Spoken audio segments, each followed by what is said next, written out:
Se preguntan si a uno le comprenden las ganas de la ley y yo creo que en honor a la gente me comprenden todas las ganas de la ley porque deseo que te vaya bien, porque te admiro jurídicamente y pues es un tipazo del rato que compartimos en la tele. Me parece que hay que decir todo esto para que se quede claro. Mirá, yo es la primera nota que doy en la televisión. Y porque sos vos, que te tengo admiración.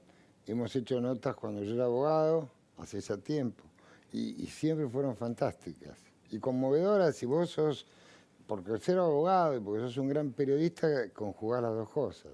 Bueno, antes de que empecemos a hablar de lo bien coyuntural, ¿cómo fue que dijiste sí acepto algo? Sos un tipo exitoso en la Sí, profesión. ¿Por qué mira, aceptaste? fue así.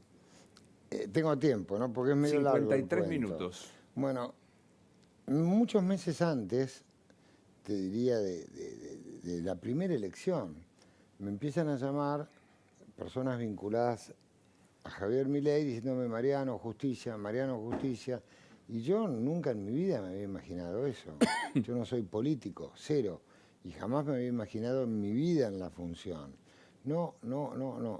Se da la primera elección, le va bien a Javier, siguen insistiendo, y les digo, miren, hay un fin de semana largo, déjenme el fin de semana largo caminar, pensar, el martes les doy una respuesta. Me quería ir a la playa a caminar, diluvió. Entonces me quedé en Buenos Aires, me fui a ver al cine una película, un bodrio. Y yo estaba pensando, y seguía lleno de dudas, mucho cambio, podré hacerlo. Y ¿sabes qué pensé, Luis? ¿Qué querría mi papá? Y ahí dije, papá estaría orgulloso. Y dije, ¿puedo hacerlo? Puedo hacerlo. ¿Puedo tener buen equipo? Puedo tener buen equipo. El país, en el momento que está, necesita del sacrificio de la gente. Y ahí es cuando dije, bueno, voy a escuchar. Y fui transitando y conociendo gente del equipo de Milei, Santiago Caputo, Nicolás Pose, Javier, que yo lo conocía de aeropuertos, y las charlas fueron buenísimas. Y una concepción ideológica semejante, y te diría algo muy importante que me fue decisivo. Vi buena gente, muy buenas intenciones, sacrificio, y mi charla con Javier Milei, que te la cuento porque vale la pena. Javier me dice, mira, yo, Mariano, me voy a dedicar a la economía y a achicar el gasto, que es lo que sé. Vos, justicia, yo confío en vos, te conozco, libertad. Pero yo te pido tres cosas. La primera, independencia judicial y división de poderes. Que se respete a los tribunales. Me encantó. Segunda, acá todos te van a venir a pedir cargos. No. Vos, los jueces, que hay un montón de vacantes, nombrá por idoneidad. Ni amiguismo ni política. Extraordinario, digo yo. Y la tercera, basta de guerra en tribunales, basta de operaciones, basta de prestigio, que tribunales tengan una correcta imagen. Y enseguida hizo tac y se empezó a hablar de economía, ¿viste? Y me hablaba de Uber, para mí Uber era un taxi, y era un título de no sé qué, y siguió con economía hasta que se acabó la hora, ¿viste? Entonces, los principios de él fueron lo que me dieron el impulso, y yo le creo. Después lo fui conociendo más y veo ese afán de lograr las cosas, ese empuje que tiene, y me gusta. Mirá que yo he conocido a lo largo de la vida a todo tipo de gente, y presidentes, he sido abogado de muchos presidentes, de empresarios, y el empuje de Javier y el equipo me tiene muy atraído. Pensaba por esto que decías que él te dijo división de poderes, respeto por la ley. Estamos hoy, coyunturalmente, en una discusión enorme. Decreto de necesidad de Claro. urgencia, 366 artículos. ¿Es constitucional? Mirá, primero el decreto contiene un montón de disposiciones. Yo creo que hay una gran parte, lo que se dudaba se suprimió. Yo te diría, trabajé bastante en sacar lo que no era cuestionable. De lo que quedó, yo creo que muy poco es cuestionable. Y la lectura que yo le doy es la siguiente. Yo recibo los llamados de la sociedad, de mis amigos, de trabajadores, de empresarios, y están todos encantados porque esto es un acto de apertura de los mercados, un acto de sinceramiento de la economía y un vamos a Argentina que no todos lo hicieron. Puede haber otros cuestionamientos por parte de la gente que se dedica a impedir todo. Argentina es un país donde yo advierto en estos 8 días que llevo que tenés que ir, lo que me gusta a mí, ir volteando obstáculos, paredes. Es todo no, es no todo no, ¿por qué no? Y tenés que ir acá, y regulaciones, y disposiciones, y controles, y te dicen no, pero no saben por qué te dicen que no. Entonces, vos me decís, yo lo leo como un acto de más de lo que ha dado en estos días. Vos fíjate, primer espacio, la economía, lo que hizo Luis Caputo, dedicarse a full a lo que ellos saben, que es el primer gran paso, que fue el sinceramiento de la economía. Segundo gran paso, la actitud de la ministra de Capital Humano, de cómo era su situación. Tercer cambio de conducta, la conducta de la ministra Bullrich en cuanto a cortar la calle, amenazar y romper una vidriera es delito, no es protesta social. Al excederse e integrar una conducta típica, esto va a ser juzgado y va a haber control policial dueño de la calle. Y ahora este cuarto paso, en breve lapso, de tratar de desregularizar, ponernos en el mundo, buscar inversiones y mejorar. Y así sí hay un plan de tareas que demanda un esfuerzo enorme. Lo nuestro es encontrarnos muy temprano, discutir, debatir, tratar. Alguien tiene un problema, tratar de ayudarnos. Es un trabajo serio. Ahora digo, discusión, va a haber discusión. Digo, ¿por qué un DNU que es a todo o nada? Nuestra Constitución dice si no se aprueba Exacto. a todo o nada. ¿Y por qué no lo mismo? Hoy lo dijo el presidente del radicalismo, Lustó, ¿por qué no lo mismo en una ley? Hay mucho más, y lo que es la parte discutible, que va a la ley ómnibus, que va a venir después. Todo eso va a ser materia de debate en el diputados y en Senado, va a tardar un tiempo. Esto es lo mínimo que se necesita para tener una Argentina de futuro, una Argentina distinta. Por eso la celeridad. Hubo muchísimo debate, muchísimas ideas, muchísimos cortes, siguiendo la tesis Lustó de ir a debatirla al Congreso. Pero esto que está dentro de las facultades que en 1994 la Constitución estableció, es legítimo, es permitido. Fíjate que antes se hacía, vos te vas a acordar, de hecho lo hacían los presidentes. Después lo establecieron en el 94 y tanto el gobierno kirchnerista como el gobierno de Mauricio Macri dictaron más de 1.500 y pico de decretos por DNU de esta naturaleza por año. Este es un primero amplio, pero tratando de dejar un camino. Hay sin duda necesidad y urgencia y una emergencia económica que no hay que explicar. Horrible, sí. A veces uno siente que tiene que explicar que el agua moja en la Argentina. Sí. Pero te pongo ejemplo, no es exhaustivo, es demostrativo. Ley de alquileres. Está clarísimo que está detonado el sistema, la gente no alquila, no hay, etcétera, etcétera.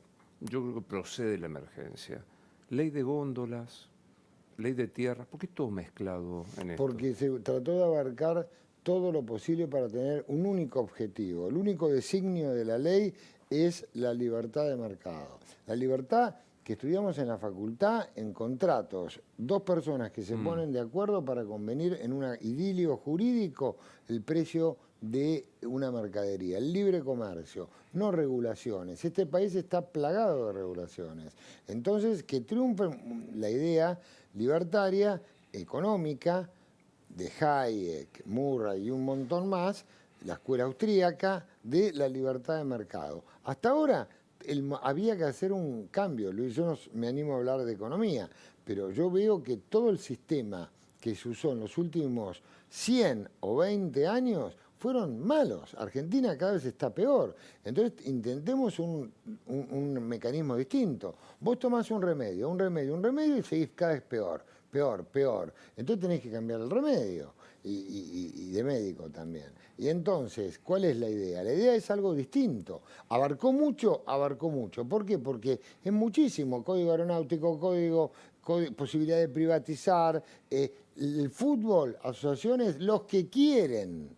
El estatuto te lo prohíbe, no se puede, pero te dejan elegir al que quiera. Hay clubes pobres que no llegan a fin de mes, ellos podrán elegir tener una privatización. Hay otros clubes grandes como Racing, que está prohibido por el estatuto, nunca va a ser de Una naturaleza privada. Claro. Ahí sigo tu metáfora.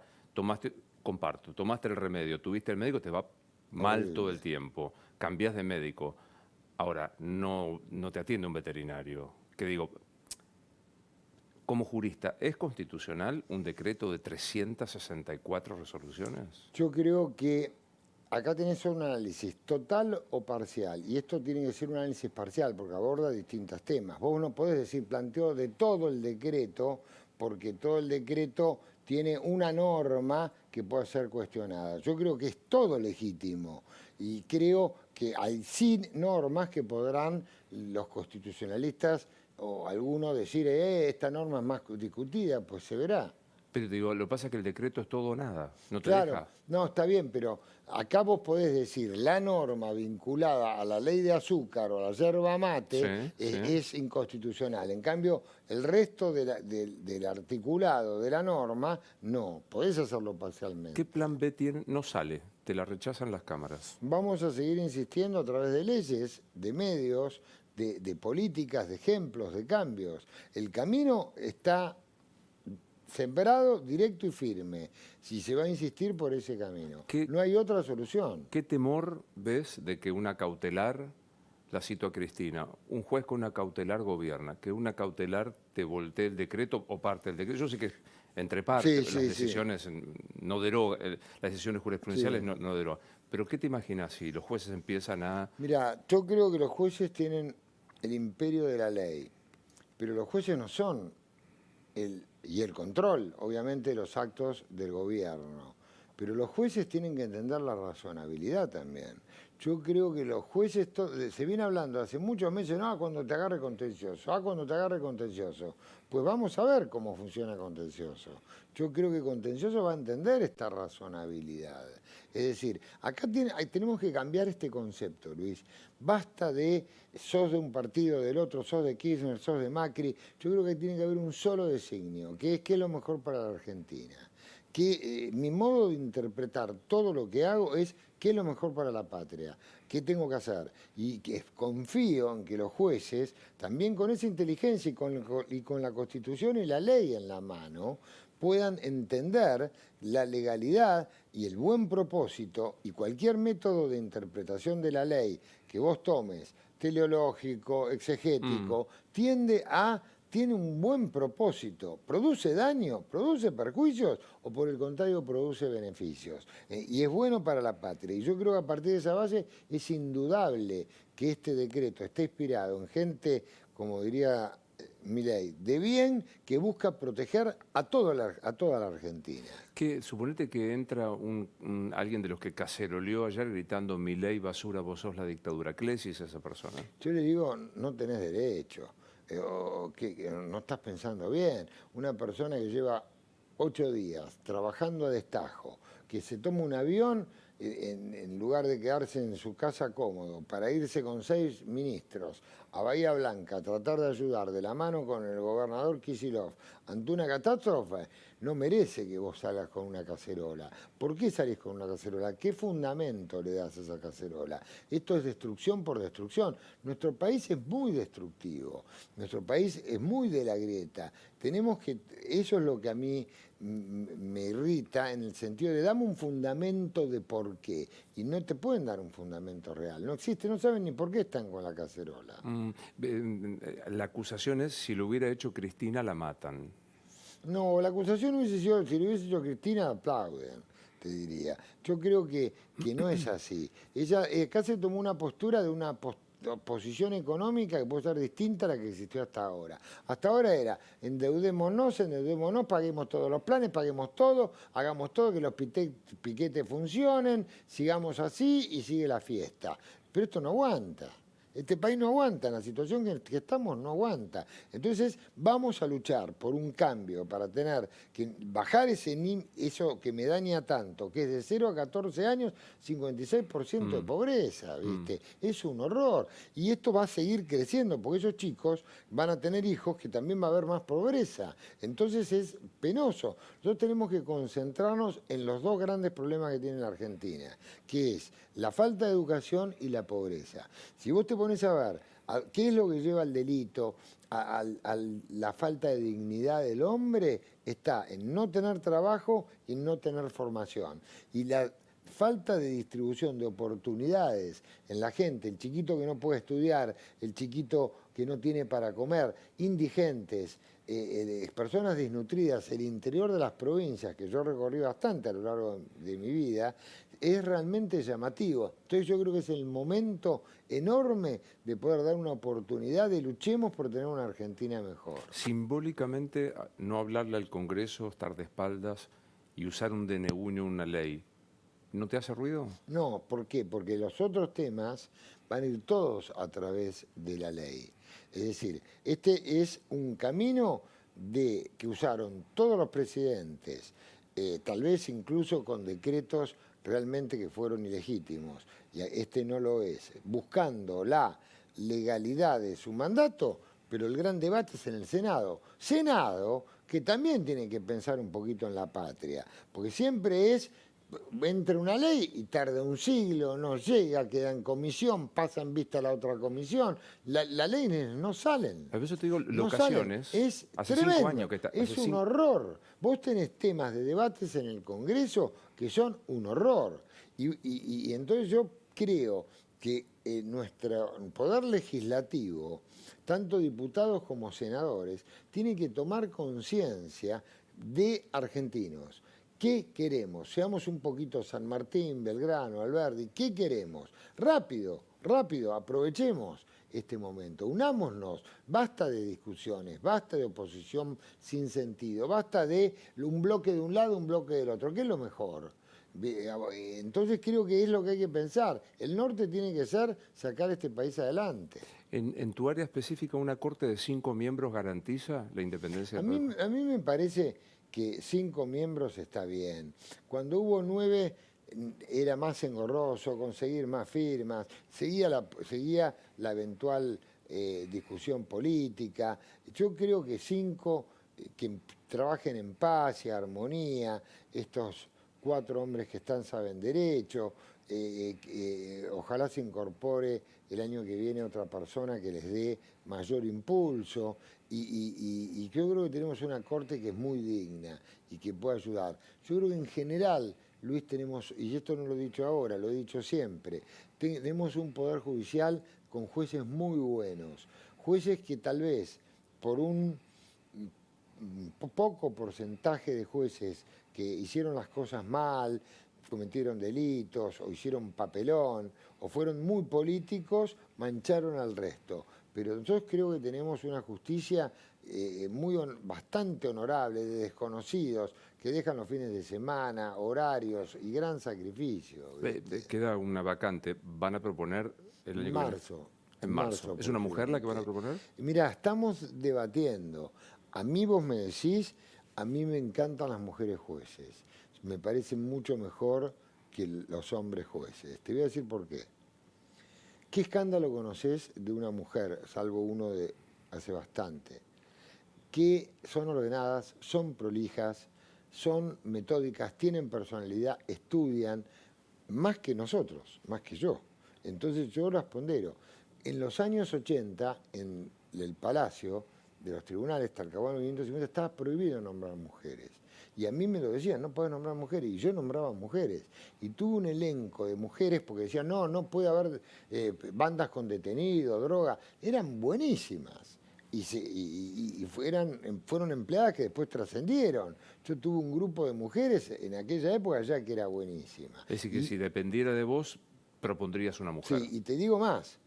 En aquellos años había muy pocas mujeres juezas. Hoy ya hay más. Ojalá haya más. Ojalá haya más. Y en el caso de la Corte, 4 varones, no necesariamente tiene obligatoriamente que ser una mujer, pero a mí me encantaría que sea una mujer. Yo odio las diferencias por género. Por ejemplo, que hay trabajos que la mujer cobra menos que el hombre. Es inaceptable, Luis, es inaceptable eso. Se tienen, por el género. Vos me decís, el nivel tiene más estudio, más antigüedad, te lo puedo entender, pero no por ¿Por por quién el es? género. Claro, totalmente. ¿Viste? La última premio Nobel de Economía ganó Efectivamente. por este tema.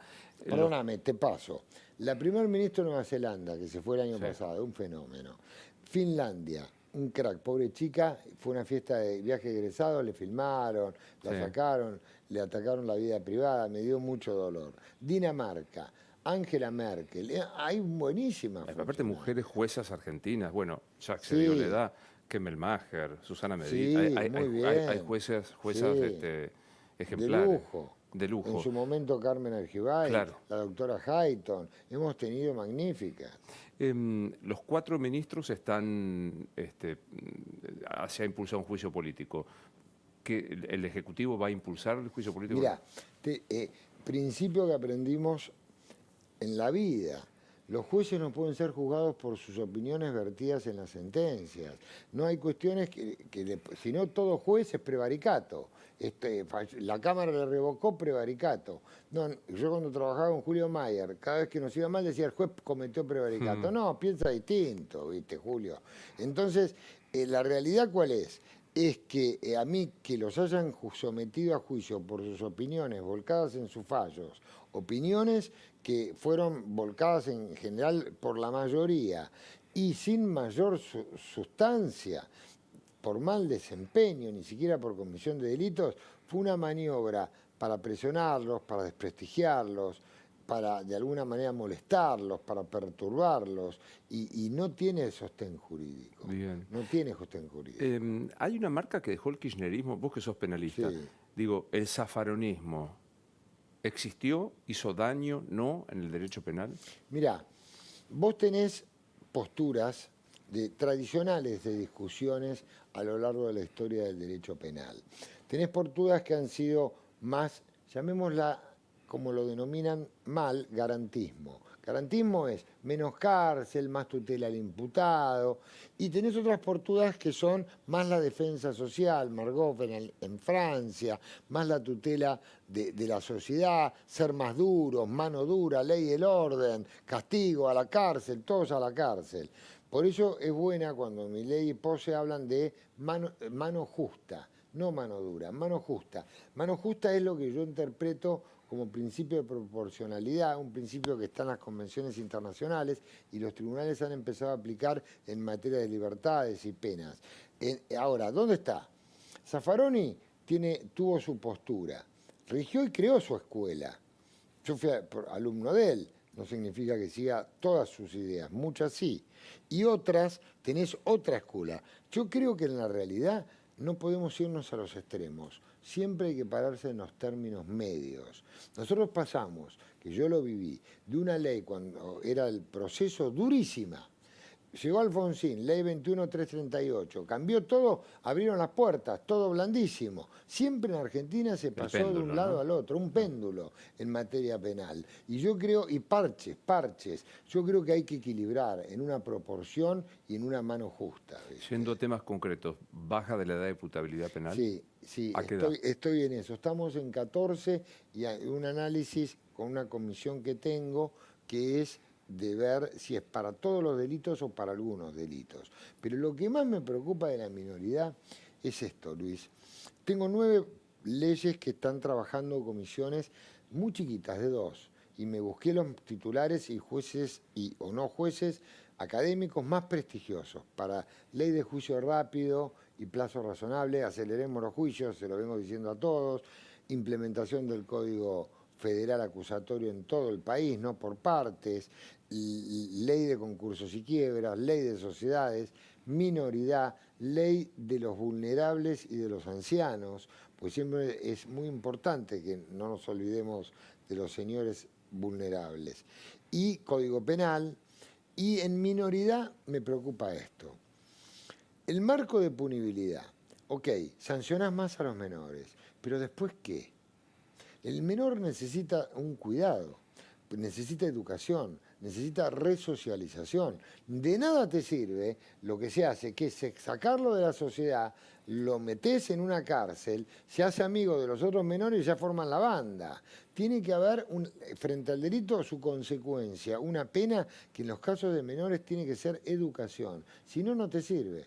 No te sirve, estás castigando, vas a seguir teniendo delincuentes menores, pero vos tenés que educar al menor y se puede. Mira, mi experiencia en las épocas que yo era joven y iba mucho a visitar las cárceles, en los años 80 había un centro universitario en Devoto. Ese centro universitario le daba cultura a los presos. Y mirá que yo tenía presos, yo trabajaba en tribunales, que me los cruzaba ahí, eran presos que les tenía miedo y ya tenían otra actitud.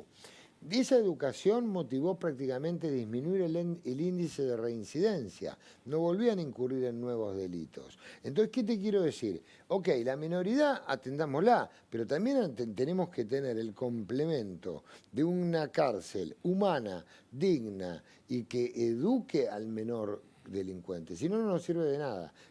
Al tiempo va a estar de nuevo delinquiendo. Intento del análisis a los 14 años la imputabilidad penal. ¿Cómo reaccionás? Viste que no es técnica la pregunta, pero te dice, en este país entran y salen por la misma puerta y no hay ningún delito que haga, aun cuando se agrave, abuse un menor, posterior homicidio y demás, que quede preso para siempre. Mirá, tanta razón tenés que pasa esto hoy. Mirá la problemática. No hay lugares en las cárceles. Hay una superpoblación carcelaria tremenda. Una persona queda detenida por un delito que el juez dispone su prisión preventiva y va a una seccional, porque no hay lugar en la cárcel. Entonces le manda al juez un oficio, hágame saber servicio penitenciario cuando va al lugar. A los 30 días va a la cárcel. Entonces los jueces están con la temática de no podemos mandarlo a la cárcel porque no hay lugar en la cárcel. O sea, está todo problematizado. Entonces, bueno, mejor dejémoslo en libertad, pero está dejando en libertad un señor que tendría que estar en la cárcel. Entonces démosle una pulsera. No, pero no hay pulsera. Entonces mandémoslo a la casa, pero en la casa tenés 2 policías en la puerta perdiendo tiempo. Está todo mal. Entonces hay que ordenarlo. Gran parte de este problema es económico. Porque si a mí me das plata y vos haces cárceles como la gente, cárceles con fines educativos como la gente, le das trabajo y ocupación al preso hasta que el preso contribuya a pagar su propio alojamiento carcelario. Y después, cuando sale, medianamente sale o por la teoría de la enmienda o por la teoría de la amenaza o por cualquiera sea la teoría de la pena que vos elijas, curado para poder insertarse a la sociedad, tener trabajo, su familia lo esperó y demás, funciona el sistema. Pero si no tenés ni plata para mandarlo a la cárcel. Entonces hay que muchísimo tener cuidado con las proclamas, si en la práctica, que es lo que yo presto atención, tiene que tener éxito. Tiene que tener éxito, si no, no te sirve. Muchas leyes son simple oropel. Expresión de deseo, ¿no? Sí, expresión de expresión deseo. de deseo. ¿Es un proyecto del Ministerio, del Gobierno, modificar tenencia y portación de armas, aquella de discusión de la campaña? No, mirá, te lo digo, esa parte pasó a seguridad. Está a cargo Patricia Bullrich de todo lo que es armas y explosivos. Pero en realidad, en cuanto a las normas de tenencia, que yo las tengo arriba de mi escritorio, va a ser enero, que me voy a dedicar a esto, al Código Penal, teniendo en cuenta el código de Carles y el código de Boriski, que tienen cosas muy buenas, tratar de alguna manera, de compatibilizar los delitos de peligro, como es el tener un arma, con los delitos de lesión, que es cuando ya produjiste la lesión. Yo creo que ahí hay un tema que hay que examinar muy bien, hasta qué punto hay una barrera de punibilidad con un acto preparatorio como es tener un arma. Ya solo estás castigando el futuro delito. Hay que analizarlo. ¿Qué te encontraste en el ministerio? Hay ministros que dicen encontrar. ¿Qué te encontraste? Me encontré poca plata y mucho empleado. Mucho empleado. Bueno, sí, mucho empleado. Buenos, muchos buenos, es más buenos, pero un ministerio de 5.000 y pico de empleados, ¿viste? Yo con un Ministerio de Justicia me arreglo con muchos menos. Nadie va a ser despedido, se van a respetar las leyes, no voy a nombrar tanta cantidad de asesores como nombraban, tantos contratos. Nosotros, la primera medida, redujimos muchísimo el número, simplemente con con lo siguiente, estoy más dedicado a la economía que a la abogacía. De los cargos que se fueron políticos, la cantidad de asesores que tenían y los contratos que vencen el 31 de diciembre, me saco un enorme porcentaje de sueldos. Segundo, tengo cantidad de empleados que han sido contratados en el último año.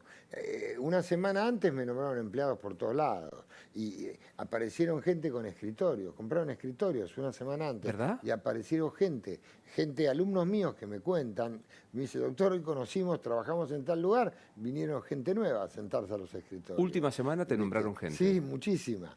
Tengo organismos, yo los quiero mucho, llámenme, todo lo que quieran. El INADI, 400 personas son necesarias para tomar denuncias y ocuparse de la discriminación. Un inmueble especial, un inmueble con muchas personas en cada provincia, ¿es necesario? ¿O podés manejarlo desde las 14 hectáreas que tenemos acá cerca, en este lugar lindo, con grandes recuerdos, históricos, monumento, donde se trabaja muy bien y que trabaje dentro de los derechos humanos está la discriminación, que se trabaja ahí pero sin tanto personal, porque no hay plata para pagar tantos empleados. Es como que en mi estudio o en tu casa tenés sueldos, vos tenés que mirar tu ingreso para ver cuál puede ser tu egreso. Entonces yo quiero tener algo chiquito, ordenado, prolijo, efectivo, que todo el mundo trabaje, que se sientan dignos. No es mi fin perseguir a nadie, no me interesa de qué partido político es, que la ideología que tenga. Yo respeto y soy amplio en ese sentido. Lo único que quiero es que cumpla su horario y trabaje. No que me manden 3.000 horas extras de sueldos. Yo que te conozco y sé cómo pensás, es ridículo que te pregunte porque sé lo que pensás. Pero durante campaña en el espacio Milei se debatían cosas que llamaban la atención. Cerrar la ESMA, cerrar... No, inaceptable. Primero yo tutelo los derechos humanos. Mi objetivo, Luis, es este. Mi objetivo es ampliar los derechos humanos. Nosotros nos hemos concentrado muchísimo en la Argentina en la política criminal, primero en el tema de la disputa contra los militares. Luego se concentró la política criminal en los temas de violencia de género. Pero hay más, hay más. Hoy en el mundo la política criminal está dirigida sobre la víctima, no sobre estos aspectos en particular. El secretario de Derechos Humanos, Alberto Baños, que trabaja gratis, por cierto, donó su ingreso, dice medio ambiente, salud, pobreza, niñez. Yo te agrego la víctima del delito. La víctima del delito es el pobre operario que viene en el tren con su sueldito y se lo sacan y no tiene que darle a comer a la familia.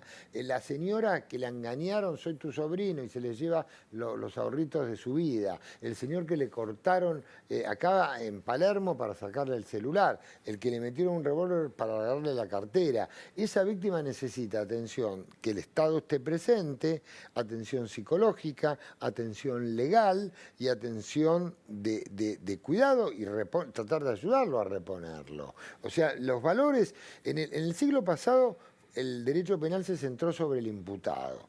Von List decía, la Carta Magna de la Constitución es sobre los derechos del imputado. Este siglo tiene que ser, la Carta Magna no es solo el imputado, sino la víctima.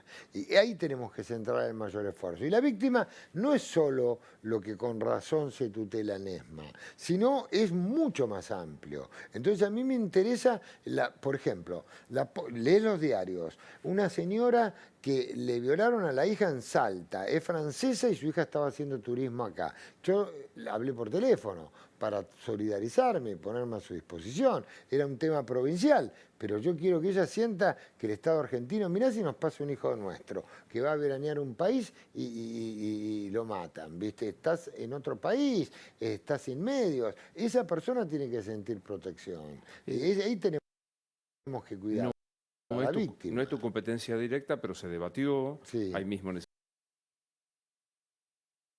silla con la vicepresidente Villarruel respecto al matrimonio igualitario. ¿El gobierno propone derogar el matrimonio igualitario? Mira, no es un tema que yo esté involucrado. Tengo muchísimas temas de estudio, pero no concretamente este tema, tampoco lo he oído que se discuta dentro de las prioridades de trabajo que voy viendo que las distintas áreas se están ocupando. No te podría dar una opinión ni del gobierno, porque no la he escuchado. Pero personalmente sé que estás a favor del matrimonio igualitario. Yo estoy a favor de la libertad de las personas. A mí me encanta el matrimonio libre, que la persona que elija hacer con su vida y su cuerpo lo que desee, mientras no dañe a nadie, que se elija. Yo recuerdo hace muchos años, 30 años, unos señoras las voy a llamar, que habían nacido con el sexo hombre, que querían hacerse una operación. Y yo no era un especialista, pero me entusiasmó muchísimo el tema de tratar de que ellos puedan elegir libremente a hacerse la operación que quisieran, y lo planteé en sede civil. Planteé 3 distintas para que me toquen 3 juegos distintos en vez de uno de 3. Y en uno lo logré. Los otros que no se fueron a Chile. Pero ¿cómo no va a poder la persona decidir su futuro, su cuerpo, su vida? Es lo más elemental del mundo. La interrupción voluntaria, el aborto, ¿es proyecto del gobierno No, volver tampoco, atrás? no es tema que hayamos discutido. No es tema. Hoy la gran batalla es la que llevan a cabo Javier Milei y Luis Caputo, que es la economía. Pose ordena todo, es un número 10 estrella. Y cada uno en su ámbito tiene sus prioridades. Vos me decís, mi objetivo es cómo me voy a ingeniar sin un peso a establecer el sistema acusatorio en todo el ámbito del país. Hoy es imposible por falta de recursos. Sí, no. Yo lo voy a lograr sin recursos. ¿Por qué? Porque si tenemos jueces con tanta imaginación, criterio y esfuerzo, que lo vamos a sacar adelante igual. Porque es ley hace 6 años y no avanza, se bloqueó, y si no, nos vamos a volver todos viejos esperando tener los recursos. Entonces, con lo poco que yo pueda obtener, con mi ingeniería que ya estoy logrando, en 2 días, algunos benefactores de gobiernos extranjeros y de lo que voy a poder producir yo, con ahorros del ministerio, vamos a lanzarnos con todo a establecer que se aplique la ley. Es mi objetivo. Si no, nos vamos a pasar los años y van a quedar en un cajón todo. Total. Perdóname, y estuve con gente de donde se aplica, Salta, Jujuy, y funciona. Y otra ambición que tengo, el juicio por jurados, que el ciudadano participe. Estuve con gente muy cordial, jueces de Chaco, Tucumán, y todos me decían, nos funciona muy bien el juicio por jurados. Y a mí me parece que la soberanía y libertad del hombre, que puede tener un hijo, elegir su sexo, que puede votar y elegir a un ciudadano, también tiene que participar, como en el mundo civilizado lo hacen, en la decisión del pueblo, esto viene de Grecia y Roma, del pueblo en el veredicto del hombre. ¿Pero te imaginas un juicio de corrupción por jurados? Me imagino todos, sin división, de género, que no les gusta, que a mí me gusta que esté el pueblo juzgando, que de corrupción, en todo el hombre es sensato. Yo creo en el hombre, creo en el argentino y creo que tiene que estar participando de la justicia. ¿Y sabés qué? Dentro de lo que estoy estudiando, me cuentan que todas las personas que fueron jurados cambiaron su opinión de la justicia, entendieron la justicia y se sintieron parte de la justicia. Y que la sociedad se involucre y participe, para mí es un gran logro. ¿Tu candidato para procurador es el camarista Lucini? Sí. Es una persona estrella, es un objetivo muy importante para el país. Es una persona de bien, con enorme experiencia, toda su vida a tribunales, una persona con mucho criterio, una persona con una familia fantástica, una persona que reconocida por sus pares, o actual presidente de la Cámara del Crimen, profesor titular, una persona que va a sacrificarse, respetado por todos, inclusive por los fiscales. Cuando alguna fiscala me dice, no, tiene que ser un fiscal, yo le digo, ¿por qué? ¿De dónde sacaste que tiene que ser fiscal? Analizá todos los casos de los que fueron los fiscales anteriores, ninguno era fiscal, ni Nicolás Becerra, ni que fue el mejor de los últimos tiempos, ni Aguirre Iturbe. Gil Carbó era fiscal comercial. Pero después seguí para atrás, ninguno era fiscal. ¿Cuándo vas a enviar el pliego? Sebastián Soler, perdón, discúlpame, me vino a la cabeza, en 1950 y pico, Sebastián Soler fue procurador brillante y no era fiscal. Soler, ¿no? Era Soler, pero no era fiscal. Este es Lucini. ¿Cuándo vas a mandar el pliego? Y mira, estamos tratando de mandarlo a la brevedad. Bien. Y me tengo fe, salvo que me digan, no porque no. Por un acto de abuso, para mí eso es delito, es abuso de autoridad doloso. No te lo voy a nombrar aunque me traigas al mejor, a Soler. No te lo voy a nombrar tampoco. No está bien que trabajen así. Piensen qué es lo mejor para el país. Y si a mí me traen a alguien mejor que Lucini, te digo, yo soy un estúpido, porque lo estudié durante meses. No es íntimo amigo mío, va a trabajar tranquilo, cero interferencia política, va a ser respetado y va a fijar la política criminal en un sistema acusatorio que se lo voy a imponer, que realmente va a ser muy importante para que tengamos una justicia eficiente y rápida. ¿Qué pensás como ministro de Justicia y como abogado cuando se habla del lawfare, esta suerte de connivencia del Poder Judicial, el Poder Económico y los medios para perseguir? No, a mí me parece un contubernio tal difícil. Yo lo que creo que hubo fue un uso indiscriminado de los tribunales, de las agencias del Estado, Oficina Anticorrupción, Unidad de Investigación Financiera, para perseguir opositores. O para, en otros tiempos, para desactivar lo que le hicieron los opositores. Yo quiero paz. Yo quiero que miremos para adelante, que tengamos un país con armonía. Basta de guerras judiciales, ¿viste? Basta de buscar al juez, por eso me critican, pero le sacamos la facultad de querellar a la Oficina Anticorrupción y a la UIF. Pero porque no están para querellar, la usaron para perseguir. Están para la Oficina Anticorrupción controlar a los funcionarios. Y la UIF tiene que ser una herramienta de investigación que se inserte en todo el mundo, que estamos totalmente desprestigiados, para poder suministrar información de calidad, cuentas, sociedades, etcétera, a los jueces para luchar contra el narcotráfico, trata, lo que establece la ley. Y la corrupción, por supuesto, con máxima energía, y por otro lado controlar los mercados para que no haya lavado de dinero y no haya manejos espurios. ¿Qué pensás como ministro de Justicia de la despenalización de la droga para uso personal? Mirá, yo de chiquito, de los 18 años, cuando entré a tribunales, y mirá que yo, por esas cosas de la vida, yo tuve suerte, era más grande cuando apareció la droga. Si no, creo que estaría en Katmandú ahora. Pero la realidad fue que yo nunca tuve contacto con la droga y era delito.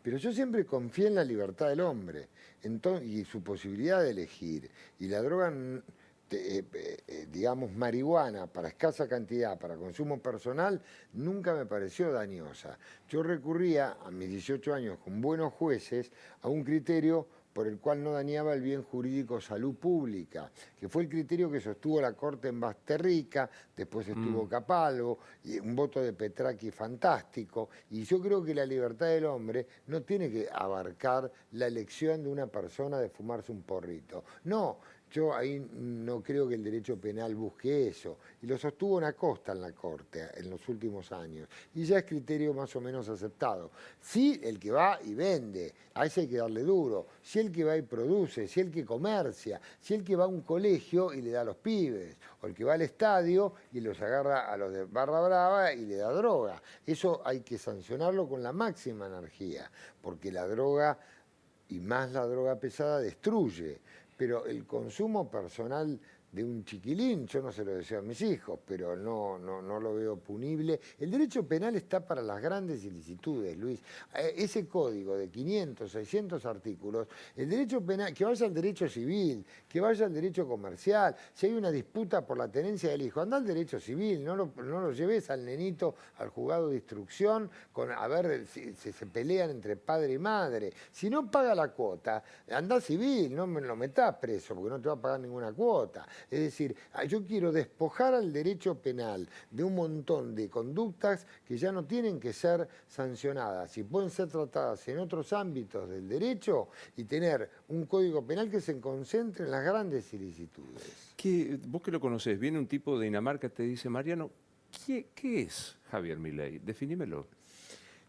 Yo te lo digo, se lo diría así. Es un hombre que está dispuesto a poner a Argentina de pie. Es un hombre que está haciendo un sacrificio enorme, personal, por hacerlo. Es recontra inteligente. Ha triunfado, porque lo estudié yo un poco, ha triunfado en todos los ámbitos de su vida profesional. Es una persona que podría estar tranquilo en la actividad privada, o dando conferencias y cobrándolas muy bien por el mundo, y sin perjuicio de eso se levanta a las 6 de la mañana y duerme poco, y que ha renunciado a una vida placentera por el desafío de lo que él quiere, que es triunfar en la Argentina, dejar una señal y hacer un cambio. Y es un gran líder. Te digo que mete miedo en las reuniones de gabinete. Es inquisitivo, de la misma manera que te aplaude cuando haces las cosas bien, te critica ferozmente cuando las cosas no salen. Me dio una lección que yo la tengo anotada, mira, te lo voy a mostrar. Yo le tomé apunte, le tomé apunte. Es la deformación académica. Se puede. Tienen que buscar la solución. Todos nuestros objetivos se deben poder, pero no piensen solo cómo se puede y lo van a hacer, sino cómo lo van a hacer. Búsquenle la vuelta y lo van a lograr. Esto se lo anoté, porque me pareció un mensaje de instrucciones que nos da él realmente buena. Entonces vos me decís, ¿quién es Javier Milei? Yo creo que Javier Milei hoy es la única persona que conozco que con el equipo que tiene está en condiciones de que nos pongamos de pie. Y lo veo muy bien intencionado, que no se frenen, es buen compañero, banca, hoy los hice reír y se rió mucho, estuvo bueno, es un buen grupo. Viene alguien y te dice, es un populista de derecho que no banca el sistema y lo va a atropellar. No, atropellar de ninguna manera, porque todo el tiempo, tanto él como Nicolás Pose marcan el cumplimiento de la ley, no el exceso, marcan la cancha. O sea, atropellar es ilícito, acá no se va a atropellar a nadie. Acá se va a tratar de sacar, como sea, lo que se considera el medio idóneo para el bienestar general. El objetivo de la Argentina, bienestar popular. Vos me decís que es un populista. Yo no creo, es una persona que lo que tiene es una pasión enorme por lo que él cree. Él te convence, te aseguro que te convence. Y te da gusto estar atrás. ¿Quién sos vos, Mariano? Yo soy una persona que llegó a determinado momento de su edad, que tiene un enorme bagaje, que quiero un país mejor, tengo hijos, tengo nietos, quiero caminar por la calle, quiero poder seguir yendo a tomar cafecito y leer el diario o un libro, que es lo que me divierte, pasar con mi nieto, ir a la cancha y no mucho más. No quiero tener un Mercedes-Benz, ni un avión, no me interesa nada, y que me pasan cosas así, que la gente me para por la calle, me pide por la justicia. El otro día éramos 4 en un barsucho, y yo tengo unos señores atrás que vienen atrás mío todo el día y no termino de entenderlo, ¿viste? Y la gente se puso a aplaudir, Luis, y yo no sabía qué hacer.